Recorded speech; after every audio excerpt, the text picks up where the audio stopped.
जो उसको चुपके चुपके देख रहा है। विनय की पत्नी ने उसको अपनी ओर बुलाया, पर वो नहीं आया और वो वहां से भाग गया। अगले दिन भी कुछ ऐसा ही हुआ। वो लड़का उसको फिर से घूरे देखा जा रहा था। इस बार उसकी पत्नी ने उस बच्चे को पकड़ लिया और पूछा कि तुम यहाँ क्या कर रहे हो। उस बच्चे ने कुछ नहीं बोला और ना ही कुछ बताया। विनय की पत्नी ने उससे उसके घर के बारे में पूछा, तब भी वो कुछ नहीं बोल रहा था। आखिर में उसका नाम पूछने पर उसने अपनी धीमी सी आवाज में अपना नाम सूर्य बताया और फिर वहां से भाग गया। उसको उसका व्यवहार कुछ समझ नहीं आया। ये सिलसिला ऐसे ही चलता रहा। वो बच्चा रोज उसको खंबे के पीछे से निहारता रहता था।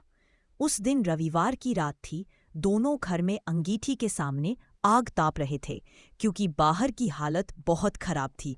इतनी खराब कि कोई थोड़ी देर के लिए बाहर निकल जाए तो उसकी जान चली जाए। अचानक दरवाज़ा किसी ने खटखटाया। उन दोनों को फिर से लगा कि शायद हवा की वजह से ऐसा हो रहा हो। तभी फिर से किसी ने दरवाज़ा खटखटाया।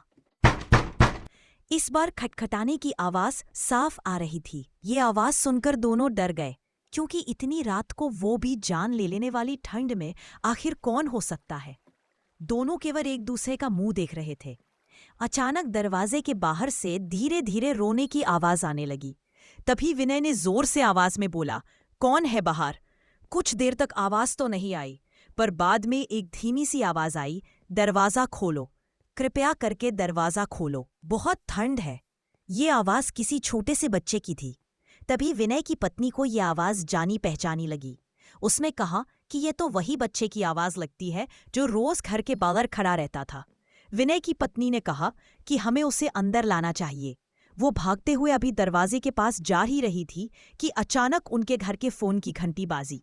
फोन एक पड़ोस में रहने वाली औरत का था, जिससे आज ही विनय की पत्नी मिलकर आई थी।